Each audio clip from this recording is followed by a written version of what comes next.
American son, he's always there, fighting for freedom over land and air. G.I. Joe!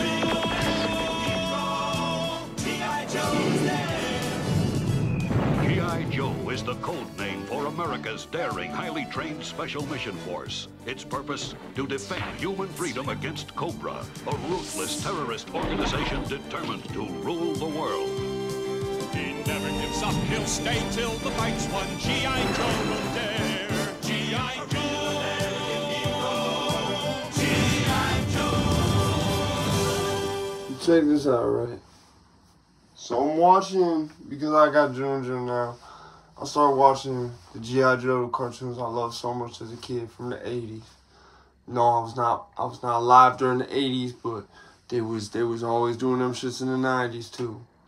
You know what I'm saying? They had I forget what it was on. It wasn't on Cartoon Network a lot though. In the 90s too, it got touchy because of Columbine. They're like, we don't know if we like that idea of lasers shooting out of guns on a TV show. But I stumbled onto something big, I think. G.I. Joe was not only created as a TV show. The action figure's been around since, like, God knows how long. The 60s, I believe. But, as a TV show, did you know that its first episode aired September 12th, 1983? That's exactly almost 10 years before the first bombing of the World Trade Center. The one that didn't knock it down. I don't know what day that was, but September 12th. So you're telling me that basically the 18th anniversary of G.I. Joe, when G.I. Joe turned 18, was September 11th. Join the army if you fail. I get jail, jump bail. Get jail, jump bail. Get jail, jump bail. Join the army if you fail. So it turns the show. I forget if you can enlist at 17, but I think if you can, you still go to basic at 18. Like, but it's just very funny to me. This is very funny to me. I didn't even think of that part yet. It was just weird how it was first aired September 12th, 1983.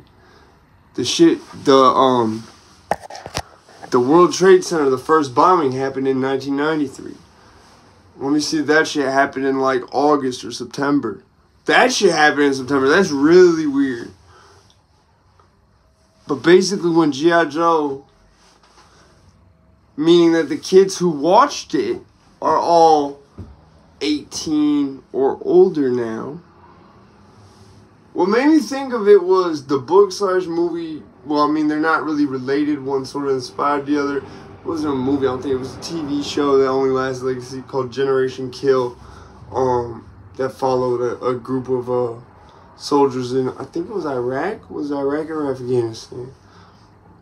The thing that made me start looking at this is I noticed the first, think about it, it's the 80s. The word terrorism, terrorist organization are not thrown around on the news like they are today. It's replaced by the word Soviet, USSR, for about the next 10 years. So, this is very strange to me.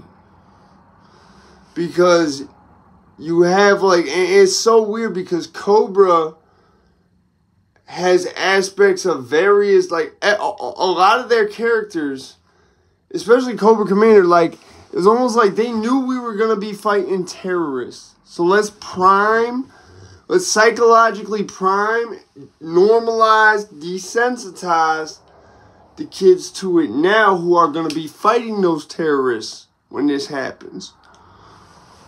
It's almost like wondering, like, why did, like, because the first, and it's clear as hell because it's right during the theme song, but it's during the instrumental outro. It goes, I'm playing this shit because I don't remember it word for word, but it's like, G.I. Joe's Special Forces, basically, is what they say. And they're like, tasked with fighting Cobra. This part is word for word. A ruthless terrorist organization determined to take over the world. Or rule the world. I forget how they worded that part. But a ruthless terrorist organization. There is no terrorism going on that the United States is involved in right now. Actually, at this time, we're friends with some terrorists out in Afghanistan because, like I said, during the 80s, you have to replace every word that would be terrorism, cartels, all that shit. I mean, cartels, I guess, is still being used on the 80s news. I mean, you had Pablo and a whole bunch of other shit going on in way more than just Mexico. That's the whole reason we have, like, there is a Mexican DEA. There is a Colombian DEA. I don't know about other South and Central American countries, but they called it DEA because it directly links with ours. That's something a lot of people don't know. The DEA is technically a multinational organization, which I don't think any other American, like the ATF is not, none of them other shits are like directly linked to other countries but the DEA. So, I mean, the CIA is obviously and other shit like that, but I'm talking about in terms of law enforcement. So this is something that I think I've just uncovered something way bigger that I don't think anyone was supposed to find. And it was all because I started being like, why do they say ruthless terrorist organization? I always thought, you know how like Cobra Commander, he has like two looks? There's the one look where he looks kind of like if the Klan wore blue. America's oldest terrorist organization. They invented terrorist. I'm pretty sure the terrorism charge in America, I don't think the Klan was the first to be charged with it, but I'm pretty sure they were part of why they felt that charge needed to be created. I forget if it was the Secret Service or what federal agency. I don't know if the FBI was around when that was created, but basically, the Klan is designated as our oldest terrorist organization. Which is also, the Klan is sort of like a blanket term now. It's like you've got different, obviously, like with any gang, you've got different sects that shoot off within that. But the difference is the Bloods is not a terrorist organization. Crips is not a terrorist organization. You see what I'm saying? The Latin Kings is not a terrorist organization. Even whatever the fuck, the CJMG and whatever they be doing with them red rooms and shit, not a terrorist organization. Until they do something like that to a U.S. senator or some shit like that. Once they do some shit, like trying to buy a bomb, or trying to go further than just drugs, like I'm pretty sure Jeff Ford, I don't know, I'm not going to say that he's labeled a terrorist, because I don't know, I don't remember if that was part of that case or not, but I know they were trying to link him to shit. That might have been the closest, the most recent anything terrorist, maybe the Pan Am, I forget if a Pan Am flight was really bombed or they thought it got bombed. So I have to like really ask. I'm not the only one this is a little strange to, right? Where it's like September 12th, 10 years later the first bombing happens. September 11th, that's when they knock the shit down and we officially have a war on terror when G.I. Joe turns 18. Defend human freedom against Cobra, a ruthless terrorist organization determined to rule I think it was the Pan Am ship, because if I remember right, that was the 80s. But El Rukin and all that shit with the rocket launcher, and they were trying to tie his look-alike. Yo, that's the shit about Jeff Ford that always, like, Jeff Ford is fucking, like, that's like, in terms of criminal masterminds, like, I don't even consider him, he was just like a dude who, like, had all his bases covered. You know what I'm saying? All the bases covered. Like, the fact that they were able to get him for what they got him for, I question how clean their tactics were. You see what I'm saying? But anyways, so yeah, there's nothing really going on heavy. I mean, you had shit in other countries that wasn't affecting America. Like, I'm pretty sure the Pan Am bombing, I don't think affected America. I think the only thing close to terrorism that you could have linked to America would have been the Jeff Ford thing at this time. And I only say that because I remember when watching shit about the El Rukin case and shit. The news literally saying, we're embedded with a terrorist organization. Talking about the lookalike that he had. So, it's weird to me how, like, it's almost like they saw what was coming. They knew what was coming. It's very strange, like, given the conspiracy about how Bush Daddy, who only got 1 term, got 3. All the conspiracy surrounding all that shit. You know what I'm saying? Then you got this children's show that ironically turns 18, which means all the kids who watched it when it came out are now 18 or older. You see what I'm saying? I'm talking about when it first came out and debuted. So this is very strange to me. I'm gonna do some more research. I might have another video about this coming soon. But for now, I'm gonna leave you with this. Think about why in 1983 they're trying to get a children's TV show where the main thing, the first thing drilled into your head by the words, because it switches from music to words, which that cue, that sticks with your brain more. Because you see what I'm saying? It sticks out. Anything where it sticks out like that, that's the thing you're going to remember. A ruthless terrorist organization determined to rule the world. You see what I'm saying? So, whoever designed this was intentionally, subliminally wiring things. And that's me looking at it from a producer's perspective, from a musician's standpoint, and from having a lot of experience in psychology. Okay? So, I actually went to college for psychology, dropped out twice. A lot of people don't know that. I can't sit still.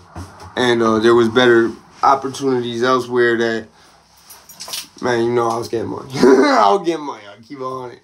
But anyway, so, yeah, I'm sorry. I forget your name, whatever teacher it was. I think you had a doctor in front of your name, too, if I remember right. But, yeah, I was never in class. I was getting money. My bad. So, yeah. I would stay in class, like, and any time where I realized, like, or if I had shit to do that I already said I'd do, I wouldn't be in class. But a lot of times it's just because I realized, like, yo, I already know this shit. I don't even need shit. Yo, I'm going to the bathroom. No, came back. Fuck your financial aid. You know what I'm saying? I started realizing once I was at college, I was like, yo, I don't even need college, I don't think. But anyway, yeah, so it's really odd to me. Once I did the math, I said, yo, let me find out this shit. Because originally I was like, let me find out this shit came out in like 1988, right? When Bush Sr. became president.